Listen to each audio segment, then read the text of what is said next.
নমস্কাৰ গড়গাঁও কলেজৰ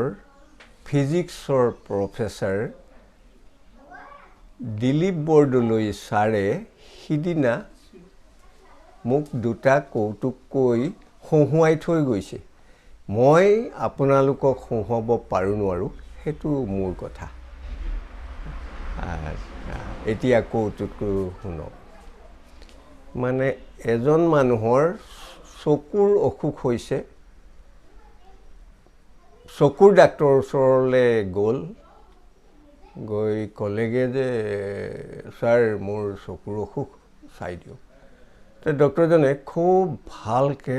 টৰ্চ মাৰি চকু চালে চাই দৰব লিখি দিলে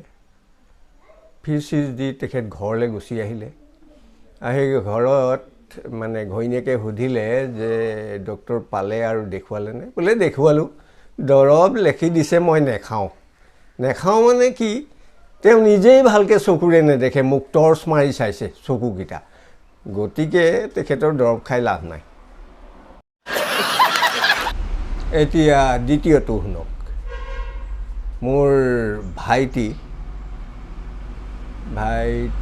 ৰজত দত্তই সিদিনা মোক এটা কৌতুক ক'লে কৌতুকটো কি মানে এজন মানুহে অপাৰেশ্যন কৰা হ'ল তেখেতক এক মাহৰ পিছত চেকআপত মাতিলে যেতিয়া চেকআপত আহিলে তেতিয়া ডক্টৰে জনে ক'লে যে আপোনাক আকৌ অপাৰেশ্যন কৰিব লাগিব মানে কি হ'ল হ্যান্ড গ্লাভছ এপাত মানে আপোনাৰ পেটত থাকি আহিলে বলে হেৰি আপোনাৰ হ্যান্ড গ্লাভছযোৰ তেতিয়া পেশেন্টে কৈছে আপোনাৰ হ্যান্ড গ্লাভছযোৰ কিমান লৈছিল বলে 100 টকা লৈছিল মই 100 টকা আপোনাক দি দিম আপুনি এযোৰ কিনি ল'ব